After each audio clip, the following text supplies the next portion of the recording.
Can you expand on the body type system for new viewers that may not be familiar with to the program? Yes, sure.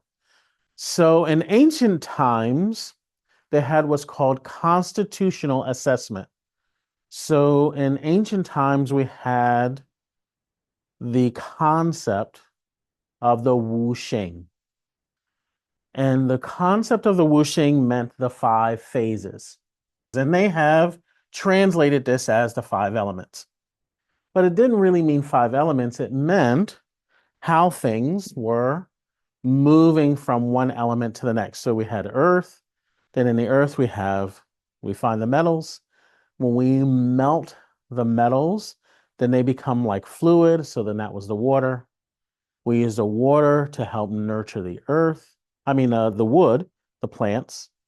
And then when the plants dry out and they provide friction, then that friction turns into fire. That fire consumes things, and then we have soil again. So they had the five phases of nature. They begin to relate this kind of understanding to everything in nature, including to the human form. So in ancient times, they had five main body types.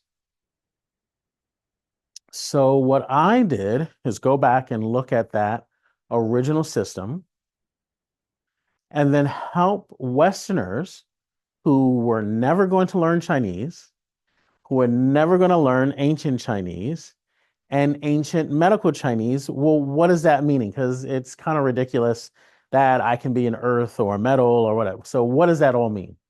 So then I began to translate this so that modern Western people can apply that ancient knowledge to their lives today more efficiently. Because one thing that I know about Western people, they want to have the information now and be able to apply it yesterday. So then how do we do that? So when I was in my practice early on, I would say, okay, so your body type is a metal type. What does that mean?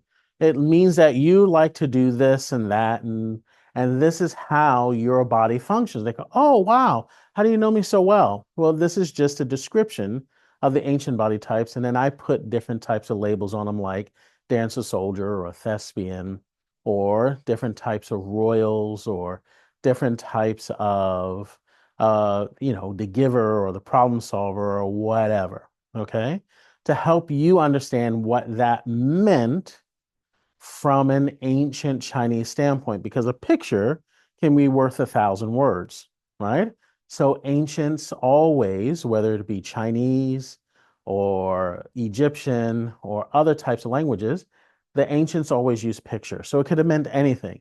But now I'm applying it so that you understand it as a Westerner.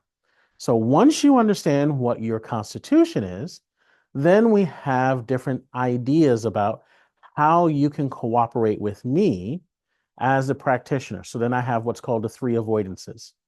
So some constitutions should avoid plant fiber. Fiber cannot process in your body and it creates kind of havoc.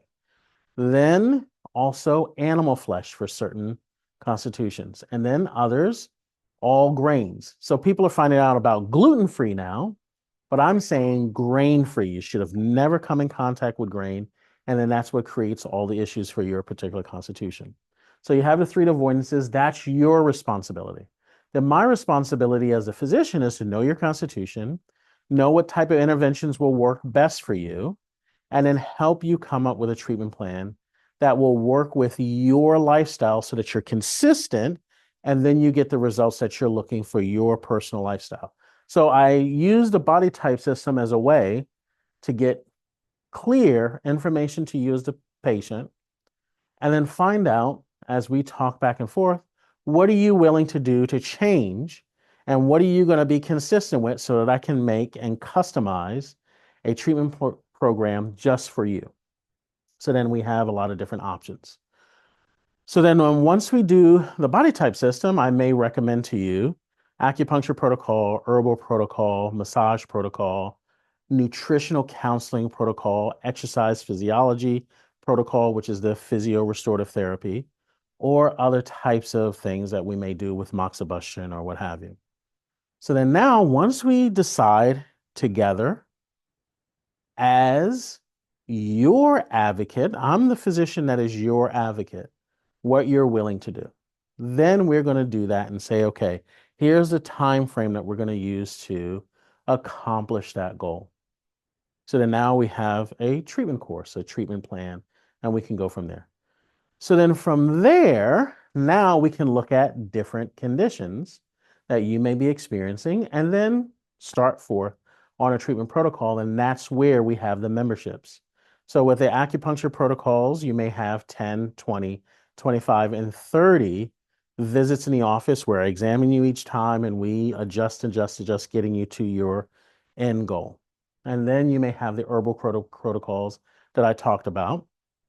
And we have 10, 30, 90 for certain types of herbal protocols, and then 30, 90, and 180 for other type of herbal protocols. So that's what we're talking about.